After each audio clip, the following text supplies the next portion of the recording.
Bismillahirrahmanirrahim. Assalamualaikum warahmatullahi wabarakatuh. Innalhamdalillah wassalatu wassalamu ala Rasulillah wa ala alihi wa ashabihi wa mawalah wa la haula wa la quwata illa billah amma ba'du. Alhamdulillah para pendengar radio muslim kaum muslimin rahimani wa rahimakumullah. Insyaallah kita melanjutkan pembahasan kita dari kitab Fathul Islam dan kita masuk pada riwayat yang dibawakan oleh sahabat Ibnu Mas'udin radhiyallahu anhu.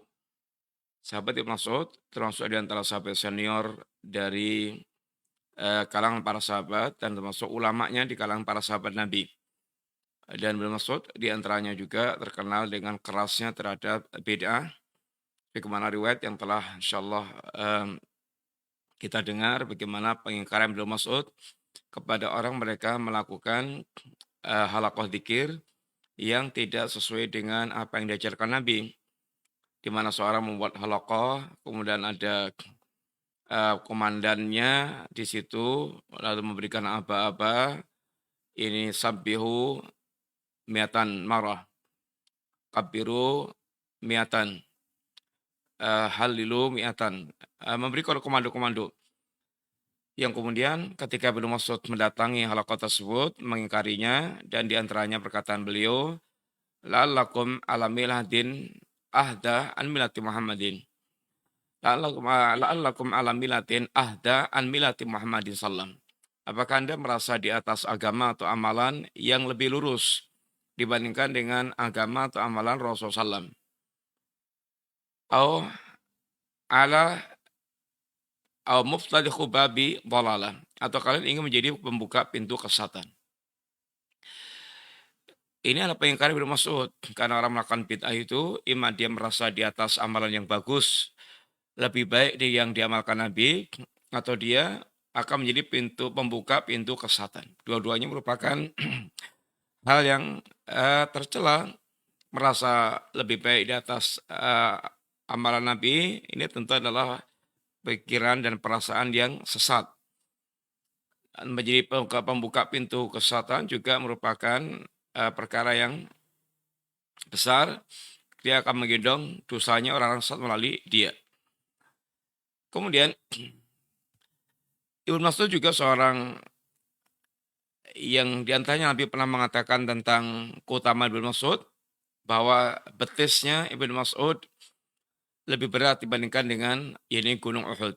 Gunung Uhud itu kira-kira gambarannya aja, panjangnya sekitar 7 kilo, lebarnya sekitar 2-3 kilo, dan tingginya sekitar 130-an meter. Sehingga berapa beratnya, walau alam shawab, tapi itulah gambaran Gunung Uhud, dan betisnya Ibnu Mas'ud di akhirat kelak lebih berat daripada itu.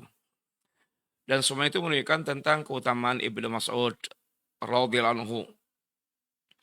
Beliau mengatakan, hatta lana Rasulullah sallam hattan thumma qala hadza sabilullah. Nabi Rasulullah SAW pernah membuatkan sebuah garis lurus, red, lalu mengatakan hadza sabilullah, ini adalah jalan Allah Ta'ala, satu dan satu-satunya. Thumma khatta khututan an yamini wa an shimali. Lalu menggambarkan garis yang banyak sebelah kanannya dan sebelah kirinya. Thumma qala, lalu mengatakan hadhi subul, ini adalah jalan-jalan. Ala kulli sabilin minha syaitanun yad'u ilaih. Setiap jalan ini ada syaitan yang menyeru manusia untuk masuk ke jalan tersebut. Wa qara'a, kemudian Rasulullah SAW membaca ayat wa anna hadza sirati mustaqiman fattabi'uhu wa la tattabi'us subul fatafarraqa bikum an sabili dzalikum wasaqum bi la'allakum tattaqun. Sesungguhnya ini adalah jalanku mustaqiman yang lurus. Fattabi'uhu, maka ikutilah jalan yang lurus itu. Wala tattabi'us subul, jangan kalian ikuti jalan-jalan yang lain. Fatafarraqu bikum an sabili, akan menyesatkan kalian, memecah belah, akan mencerai berikan kalian dari jalan Allah Ta'ala. Dzalikum, wasaqum bihi la'allakum tattaqun. Itulah wasiat Allah kepada kalian agar kalian bertakwa kepada Allah Subhanahu wa taala. Kaum muslimin yang rahmati Allah Subhanahu wa taala, ini adalah di antara riwayat diriwayatkan oleh Ibnu Mas'ud bagaimana Nabi menjelaskan ayat wa anna hadza sirati mustaqiman. Ini adalah jalanku yang lurus kata Allah. Sehingga Allah menunjukkan ini adalah jalanku yang lurus. Ini adalah jalanku yang lurus, yaitu urainya tentunya se-Quran dan se-hadis Nabi. Inilah jalan yang diajarkan oleh Allah SWT, diajarkan Rasulullah SAW, dan inilah siratal mustaqim. Al-Quran, As-Sunnah, sebagaimana yang difahami oleh para sahabat Nabi radhiyallahu anhum jami'an. Sehingga ketika Allah bicara tentang siratal mustaqim, maka diantaranya dalam surat Al-Fatihah, yang Allah menuntun kita untuk senantiasa berdoa kepada Allah, ihdinas siratal mustaqim, siratal ladzina an'amta 'alaihim, ghairil maghdubi 'alaihim waladdallin. Ihdinas siratal mustaqim. Siratal mustaqim itu satu Al-Qur'an.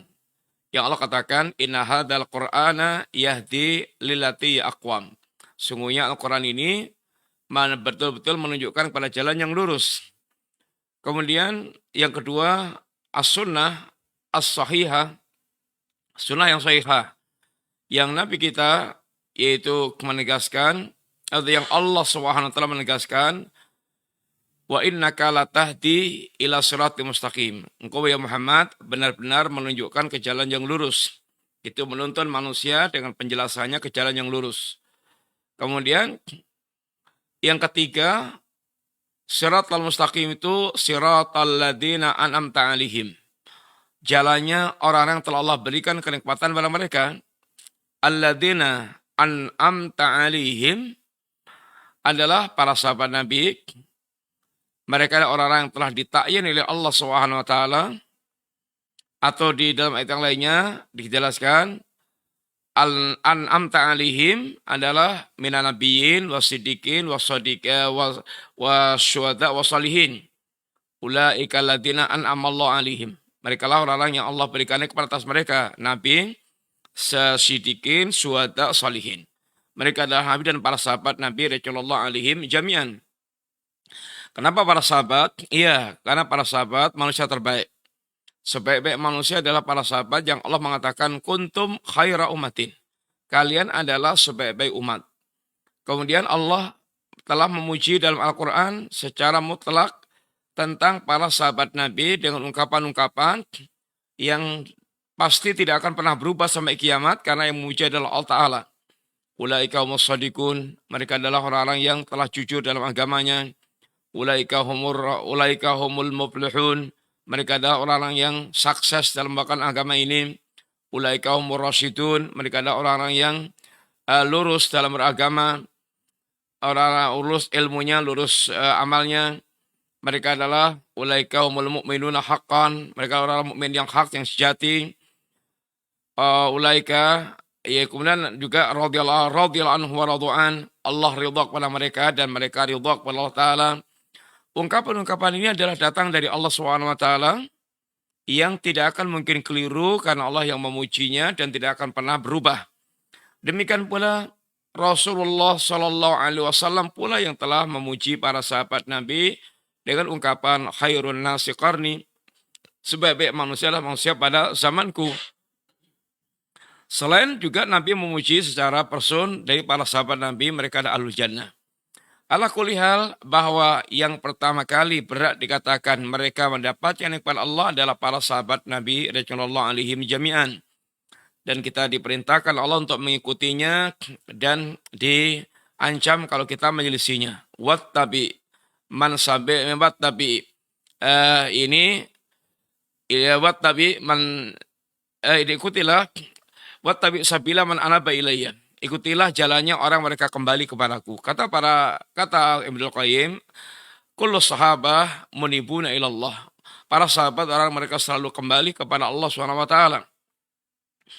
Dan Allah mengancam, wa may yushaqiqir rasula min ba'di ma tabayyana lahul huda wa yattabi ghaira sabilil mu'minin nuwallihi ma tawalla wa nuslihi jahannam wa sa'at masira. Barang siapa yang mendurhakai Rasul setelah jelas baginya petunjuk dan kemudian menyelisih jalannya dan kemudian mengikuti selain jalannya para sahabat Nabi, para mukmin, maka Allah akan sesatkan, Allah akan palingkan kemana mereka berpaling, dan Allah akan lemparkan mereka ke dalam jahanam. Sehingga ayat ini adalah ancaman bagi orang yang mereka yaitu tidak mengikuti jalannya para sahabat Nabi radhiyallahu alaihim jami'an. Dengan demikian, as-sirat al-mustaqim rukunnya 3, yaitu Al-Quran, As-Sunnah, dengan pemahaman dan pengamalannya para sahabat Nabi radhiyallahu alaihim jami'an. Itulah as-sirat al-mustaqim yang Allah perintahkan kita, fattabi'uhu, ikutilah jalan yang lurus tadi. Ikutilah as-sirat al-mustaqim tersebut. Lalu Allah menyempurnakan dengan larangannya, wala tattabi'us subul. Jangan kalian ikuti jalan-jalan yang lainnya. Jalan-jalan lainnya. Karena akan mencerai-beraikan kalian dari jalan Allah SWT. Jalan-jalan lainnya tadi digambarkan oleh Nabi, bahwa Nabi membuat satu gambar, satu garis lurus. Hadza sabilullah, inilah jalan Allah SWT. Kemudian Nabi mengabarkan garis-garis yang banyak sebelah kanan dan kirinya, garis-garis yang banyak, dan mengatakan kullu sabilin minha syaitanun. Hadhihi subul, inilah jalan-jalan. Setiap jalan ini ada syaitan yang mereka selalu berusaha untuk menyesatkan manusia dari jalan Allah Ta'ala. Karena memang sudah menjadi sumpah serapah iblis bahwa dia akan menyesatkan manusia dari jalan Allah Ta'ala. Bahkan iblis telah bersumpah kepada Allah, Fabi izzatik, demi kemuliaanmu ya Allah, la ukhwiyannahum ajma'in. Akan aku sesatkan semua anak Adam. La aq'udanna lahum siratakal mustaqim. Aku benar-benar akan, yaitu menghalangi setiap orang yang mereka berjalan di atas jalanmu yang lurus. La uzayyinanna lahum fil ardi. Akan aku hiasi mereka, aku tipu dengan hiasan di muka bumi ini. Sehingga iblis akan berusaha untuk membelokkan manusia, yaitu dari jalan Allah SWT. Asalnya manusia semuanya lurus, berjalan di atas siratal mustaqim. Kullun khalaqtu ibadi hunafa. Aku ciptakan para hambaku dalam keadaan hanif, dalam keadaan mereka lurus di atas jalan yang mulia ini. Mereka orang yang lurus. Kemudian fa'atat humus syayatin fastalathum an dinihim. Lalu syaitan mendatangi anak Adam. Kemudian bagaimana membelokkan mereka dari jalan yang lurus untuk menyesatkan manusia dari jalan yang lurus itu.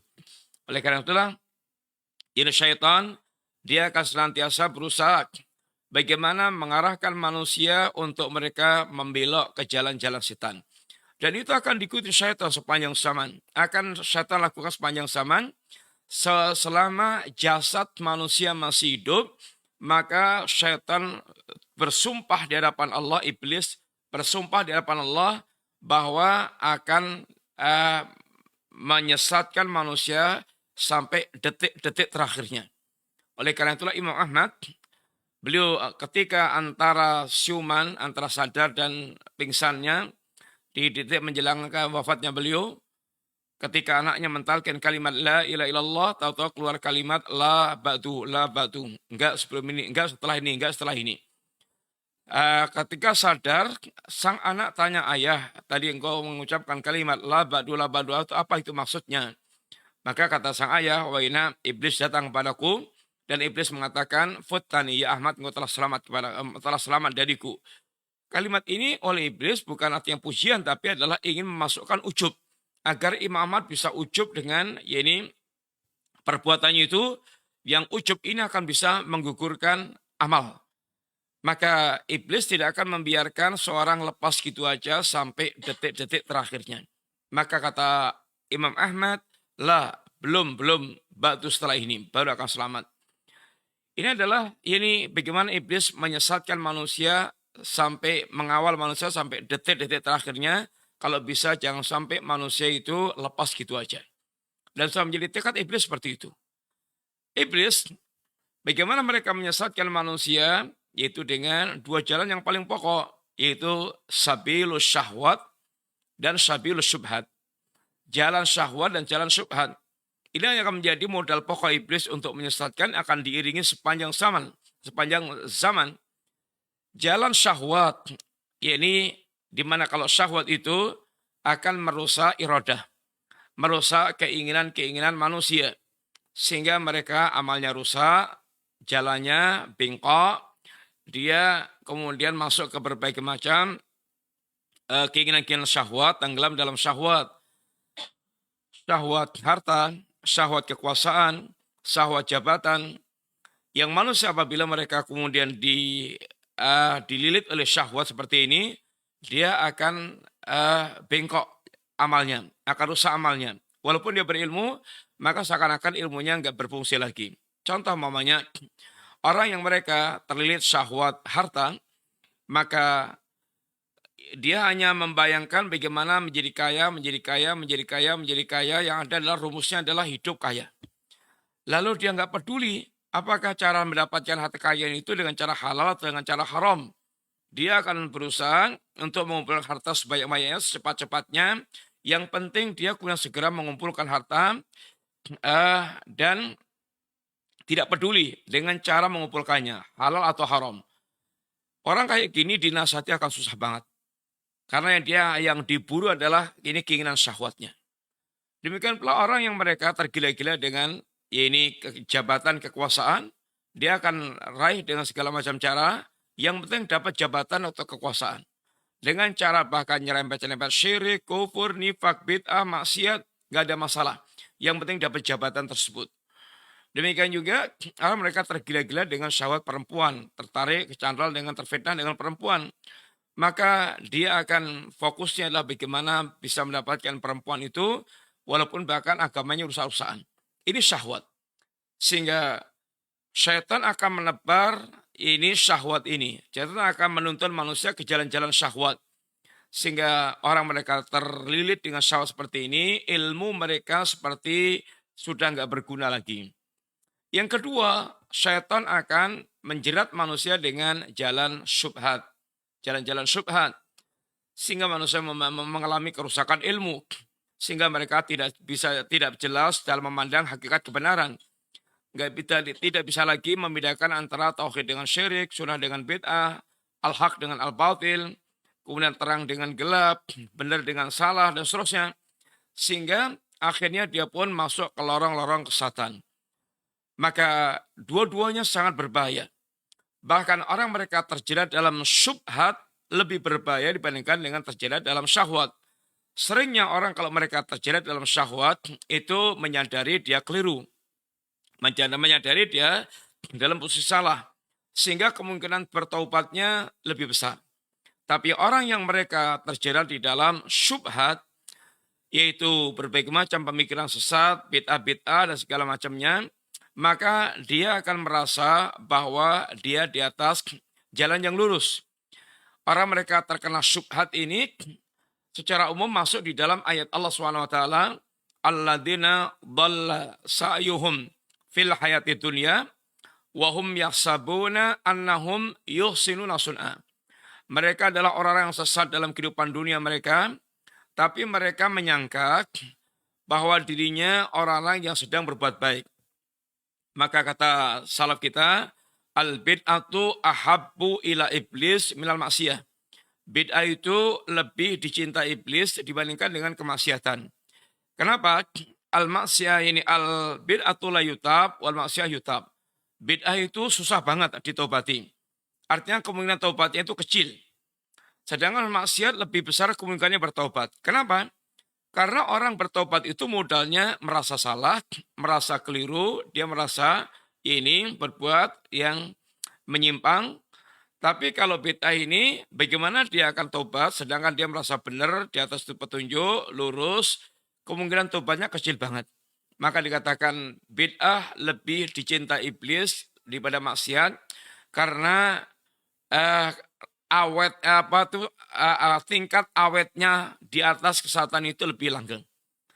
Lebih awet di atas kesehatan. Karena dia merasa berbuat baik. Maka semua ahlul bid'ah itu rata-rata mereka semuanya merasa bid'ahnya itulah justru ciri khas mereka untuk takarub kepada Allah SWT. Contoh umpamanya Syiah Rafidhah yang memiliki akidah takfir kepada para sahabat Nabi, mengkafirkan para sahabat, bahkan melaknat para sahabat, mencaci maki para sahabat, dan itu mereka jadikan sebagai sarana takarub kepada Allah Ta'ala.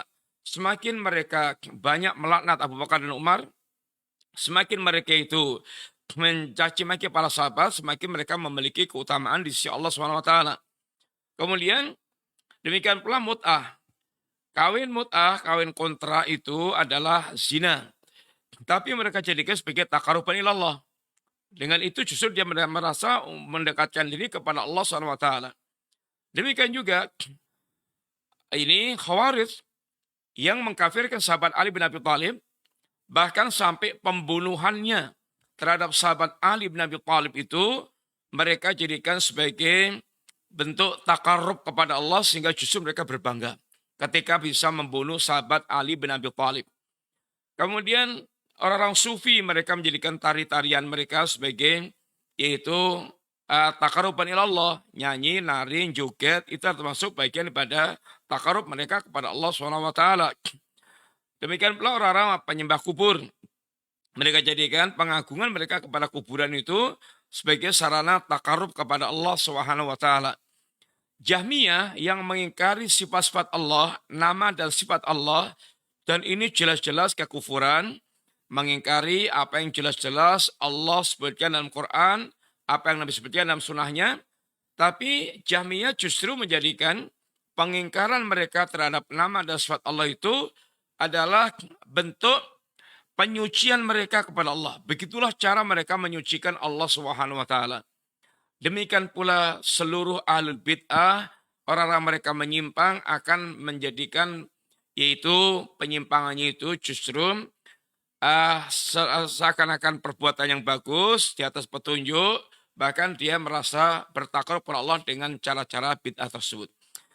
Syaitan begitu akan menyesatkan manusia terus seperti itu, dan syaitan itu meliputi syaitinul insi wal jinni, syaitan manusia dan syaitan jin, yang mereka ba'duhum yuhi ba'duhum li ila ba'din zukhrufal qawli ghurran. Mereka saling mewasiatkan, saling mewahyukan satu dengan yang lainnya untuk memberikan kalimat, untuk saling menghiasi kalimat-kalimat yang bagus. Artinya kalimat-kalimat perbuatan-perbuatan yang jelek, haram, syirik, kufur, nifak, bid'ah, maksiat, itu akan dibungkus dengan kalimat-kalimat yang indah, kalimat-kalimat yang bagus. Sehingga manusia tertipu. Contoh diantaranya dalam masalah akidah. Pengagungan kepada kubur, menyembah penghuni kubur, dengan minta-minta kepada penghuni kubur, maka mereka katakan ini adalah bertawasul dengan wali. Pengagungan kepada wali.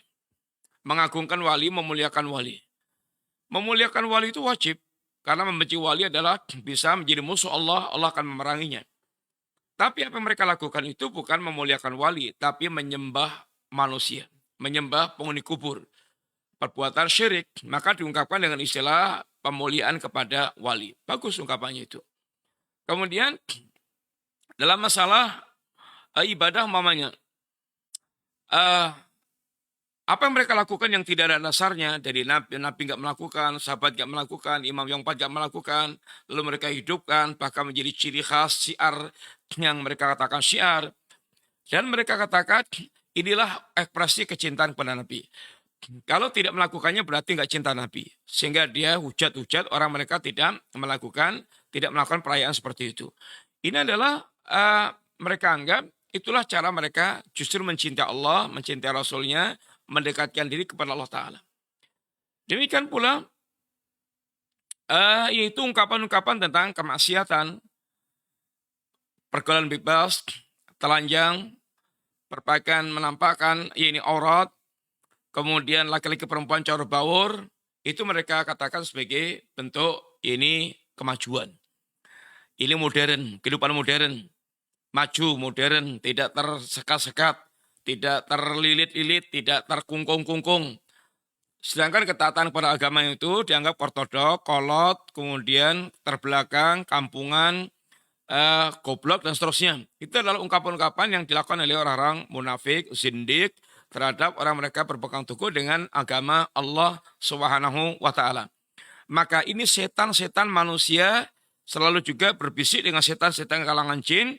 Bagaimana mereka saling menguatkan satu dengan yang lainnya, menebar kesesatan, mengajak kepada syirik, kufur, bid'ah, nifak, maksiat, dengan diantaranya menghias-hiasi segala keburukan mereka dengan ungkapan-ungkapan yang indah. Maka Nabi istilahkan mereka dengan istilah lain juga dengan du'atun ala abwabi jahannam.